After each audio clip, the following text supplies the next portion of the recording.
Button वगैरह लगाने की इजाजत है। सही आसान तरीका एहराम, अगर आप इस तरीके से एहराम, दो तरीके में आपको करता हूं, इंशाअल्लाह अज़्ज़ा व जल आप दुआएं देंगे, पूरा आपका उम्रा और पूरा हज आपका इसी एहराम में हो जाएगा। आपको बेल्ट भी लगाने की जरूरत नहीं पड़ेगी। इंशाअल्लाह आप दौड़ भी सकेंगे, आप टांगे भी खोल के चलेंगे और इंशाअल्लाह आपको ठोकर भी नहीं लगेगी। ये दो तरीके। सबसे पहला तरीका तो ये कि दोनों को यहां से बराबर करके दोनों सिरों को ये अंदाज थोड़ा सा ऊपर खींच लें। और एक चीज का खास ख्याल रखना है कि नाफ से एहराम ऊपर होगा, क्योंकि मर्द का सितर जो है वो नाफ से लेके इंक्लूडिंग नीज यहां तक मर्द का सितर है। बहुत सारे लोग क्या करते हैं, एहराम उनका नाफ से नीचे हुआ होता है, जब चादर हटती है तो सितर जाहिर हो जाता है। वो दिखाना भी नाजायज और देखना भी नाजायज है।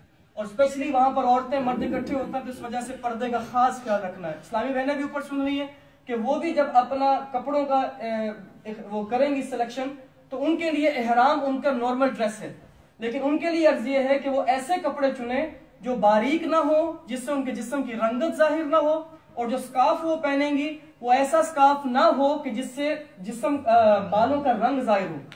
ठीक है, वो ऐसा स्कार्फ पहने जिससे उनके जिस्म की ना रंगत जाहिर हो चेहरे की, और ना कान निकले हो। और कुछ होते हैं कान के पीछे से स्कार्फ लेते हैं, ये तरीका नाजायज है स्पेशली हज पर। दूसरा, माथा कवर होना चाहिए, यहां से बाल कवर होने चाहिए। बारह पहले इस्लामी भाइयों का सुन लीजिए। अच्छा, यहां से आप जो ऊपर वाला पल्लू है इसको थोड़ा सा 4 उंगल या 1-2 गिट इसको लंबा जायद छोड़ दीजिए। जायद छोड़ने के बाद अब इसको आप यहां से पकड़ लीजिए। अब अपना सांस आप अंदर करेंगे। सांस अंदर करने के बाद यहां से आप दोनों को पकड़ लीजिए। यहां से आपने दोनों को पकड़ लिया। अब यहां से आप इसको राइट हैंड साइड पर यहां से छोड़ दें, अब ये कहीं नहीं जाएगा। अब यहां से दोबारा पकड़ लीजिए। यहां से पकड़ने के बाद आप इसको वापसी लेकर आएंगे, तो अब इसको चाहे 1 दफा फोल्ड कर लें, 2 दफा फोल्ड कर लें। अब इसका फायदा देखें, आप जितना मर्जी टांगे खोल लें, यहां से तो गैप नजर नहीं आ रहा। अब आप आराम से चलेंगे। अब यहां से आपको बेल्ट लगाने की जो नियत होगी वो ये नियत नहीं होगी कि आपने एहराम को होल्ड करना, ये मकरूह है अगर इस नियत के साथ आप बेल्ट लगाएंगे। बेल्ट लगाने की नियत सिर्फ ये होगी कि आप जरूरी कागजात रख रहे हैं, लेकिन इस तरह आप एहराम करेंगे इंशाअल्लाह अज़्ज़ा व जल ये कहीं पर भी नहीं जाएगा। तो ये दोबारा तरीका सीख लीजिए, राइट कर लें या लेफ्ट कर लें, जहां से भी आपके लिए आसानी हो। इनको बराबर करके ऊपर वाला जो है इसको थोड़ा सा जायद कर लें। थोड़ा सा जायद करने के बाद यहां से बिल्कुल थोड़ा सा सांस अंदर करके जितना आप मुनासिब टाइट कर सकते हैं, यहां से दोनों को पकड़ लीजिए।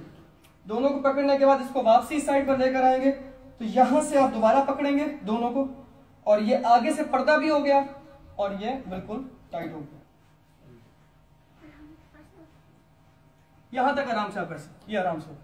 अब आप इसमें चलते रहो, ठीक है। ये तरीका है नीचे वाली चादर का। अब ऊपर वाली चादर कैसे लेनी है, इसमें बहुत सारे लोग यहां पर गलती करते हैं, जिसकी वजह से उनको प्रॉब्लम होती, बार बार उनका पल्लू गिरता है। जब आपने एहराम खरीदना है ना, आपने यूं चेक करना है इसका साइज, कि ये जो चादर है ये यहां से घूम के यहां तक आनी चाहिए। इतने साइज की चादर आप लेंगे।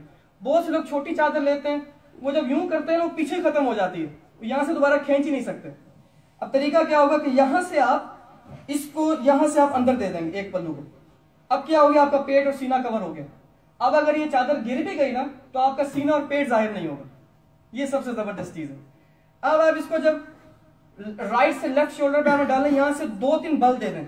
बल देने के बाद आप आराम से उसको पीछे लेकर जाएं और यहां से इस कोने को इस कोने को इस तरफ लें। अब आपका पूरा हज हो जाएगा, आपको किसी भी किस्म की जरूरत, ये आगे आ गया, जरूरी समझो तो यहां से इसको अंदर वापसी दे दो। अब ये कहीं पर भी नहीं जाता। अब आप नमाज के लिए हाथ उठाएंगे, आपको यूं करने की, अब आप यूं करेंगे तो यहां से भी नीचे नंगा नहीं होगा जिस्म आपका। बेहतर तरीका, थोड़े से हाथ साइड पे निकाल के अल्लाह हू अकबर, पर्दा भी बाकी है और एहराम भी कहीं नहीं जाएगा। ठीक है, अब इसको दोबारा करते हैं।